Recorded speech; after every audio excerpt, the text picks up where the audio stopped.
بسم اللہ الرحمن الرحیم۔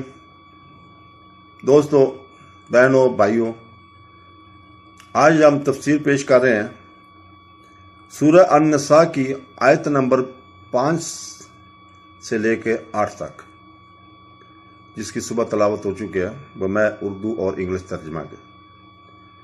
تو دوستو، آیت نمبر 5 میں اللہ تعالیٰ فرماتا ہے، جس کا ترجمہ ہے، اور کم عقلوں کو ان کے وہ مال نہ دو جسے اللہ نے تمہارے لیے گزر بسر کا ذریعہ بنایا ہے، اور انہیں اس مال سے کھلاؤ اور پہناؤ، ان سے اچھی بات کہو۔ اس آیت میں چند احکام بیان فرمائے، جن کا خلاصہ یہ ہے کہ جن بچوں کی پرورش تمہارے ذمہ ہے اور ان کا مال تمہارے پاس ہے، اور وہ بچے اتنی سمجھ نہیں رکھتے کہ مال کا مصرف پہچانے، بلکہ وہ اس سے بے محل خرچ کرتے ہیں، اور اگر ان کا مال ان پر چھوڑ دیا جائے تو وہ جلد ضائع کر دیں گے۔ حالانکہ مال کی بہت اہمیت ہے کہ اس کے ساتھ زندگی کی بقا ہے، لہذا جب تک مال کی اچھی طرح سمجھ بوجھ نہیں حاصل ہو جائے تب تک ان کے مال ان کے حوالے نہ کرو، بلکہ ان کی ضروریات جیسے کھانے پینے اور پہننے کے اخراجات وغیرہ ان کے مال سے پورا کرتے رہو۔ البتہ ان سے اچھی بات کہتے رہو، جس سے ان کی دل کو تسلی رہے اور وہ پریشان نہ ہو۔ مثلا ان سے کہو کہ بھائی، مال تمہارا ہی ہے، اور جب تم ہوشیار سمجھدار ہو جاؤ گے یہ تمہارے حوالے کر دیا جائے گا۔ اچھی بات کہنے کا میں نے یہاں مفسرین نے وہ لیا ہے جو اوپر بیان ہوا ہے، البتہ متعلقہ اچھی بات میں بہت سی چیزیں داخل ہیں۔ وہ یہ اس میں داخل ہے کہ ان کو آداب زندگی سکھاؤ، کھانے پینے، اٹھنے بیٹھنے، بات چیت کرنے، سب کاموں میں ان کی تربیت کرو۔ تو دوستو، آیت نمبر 6 میں اللہ تعالیٰ فرماتا ہے، جس کا ترجمہ ہے، اور یتیموں کی سمجھداری کو آزماتے رہو یہاں تک کہ جب وہ نکاح کے قابل ہوں، تو اگر تم ان کی سمجھداری دیکھو تو ان کے مال ان کے حوالے کر دو، اور ان کے مال فضول خرچی سے اور اس ڈر سے جلدی نہ کھاؤ کہ وہ بڑے ہو جائیں گے، اور جسے حاجت نہ ہو تو وہ بچے اور وہ حاجت مند وہ بقدر مناسب کھا سکتا ہے۔ پھر جب تم ان کے مال ان کے حوالے کرو تو ان پر گواہ کر لو، اور حساب لینے کے لیے اللہ ہی کافی ہے۔ اس آیت مبارکہ میں یتیموں کے حوالے سے بہت واضح احکام دیے گئے ہیں۔ چنانچہ فرمایا کہ جن یتیموں کا مال تمہارے پاس ہو، ان کی سمجھداری کو آزماتے رہو، جس کی ایک صورت یہ ہے کہ ان کا مال دے کر وقتاً فوقتاً انہیں دیکھتے رہو کہ کیسے خرچ کرتے ہیں۔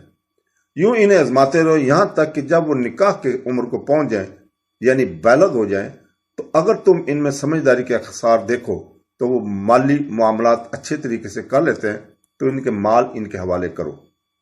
یہاں تک ان کے بارے میں حکم دینے کے بعد اب سرپرستوں کو بطور خاص چند ہدایت دیجیے ہیں۔ چنانچہ فرمایا کہ یتیموں کے مال کو فضول خرچی سے استعمال نہ کرو، ان کا مال جلدی نہ کھاؤ، اس ڈر سے کہ جب وہ بڑے ہو جائیں گے تو چونکہ تمہیں ان کے مال واپس کرنا پڑیں گے، لہذا جتنا زیادہ ہو سکے ان کا مال کھا جاؤ، یہ حرام ہے۔ مزید ہدایت یہ ہے کہ یتیم کا سرپرست اگر خود مالدار ہو، یعنی اسے یتیم کا مال استعمال کرنے حاجت نہ ہے، تو وہ اس کا مال استعمال کرنے سے بچے، اور جو حاجت مند ہو وہ بقدر مناسب کھا سکتا ہے، یعنی جتنی معمولی سی ضرورت ہے، اس میں کوشش یہ ہوتی چاہیے کہ کم سے کم کھائے۔ آیت کے آخر میں مزید پہلے والے حکم کے بارے میں فرمایا کہ جب تم یتیموں کے مال ان کے حوالے کرنے لگو تو اس بات پر گواہ بنا لو تاکہ بعد میں کوئی جھگڑا نہ ہو۔ یہ حکم مستحب ہے۔ آیت نمبر 7 میں اللہ تعالیٰ فرماتا ہے کہ مردوں کے لیے اس مال میں سے وراثت کا حصہ ہے جو ماں باپ اور رشتہ دار چھوڑ گئے، اور عورتوں کے لیے اس میں سے حصہ ہے جو ماں باپ اور رشتہ دار چھوڑ گئے۔ مال وراثت تھوڑا ہو یا زیادہ، اللہ نے یہ مقرر حصہ بنایا ہے۔ زمانہ جاہلیت میں عورتوں اور بچوں کو وراثت سے حصہ نہ دیتے تھے، اور اس آیت میں اس رسم کو باطل کیا گیا۔ اس سے یہ بھی معلوم ہوا کہ بیٹے کو میراث دینا اور بیٹی کو نہ دینا صریح ظلم اور قرآن کے خلاف ہے۔ دونوں میراث کے حقدار ہیں، اور اس سے اسلام میں عورتوں کے حقوق کی اہمیت کا بھی پتہ چلتا ہے۔ نمبر 8 آیت سورہ النساء میں اللہ تعالیٰ فرماتا ہے، جس کا ترجمہ ہے، اور جب تم تقسیم کرتے وقت رشتہ دار اور یتیم اور مسکین آ جائیں تو اس مال میں سے انہیں بھی کچھ دے دو، اور ان سے اچھی بات کہو۔ جن افراد کا وراثت میں حصہ ہے ان کا بیان تو تفصیل کے ساتھ بعد کی آیتوں میں مذکور ہے۔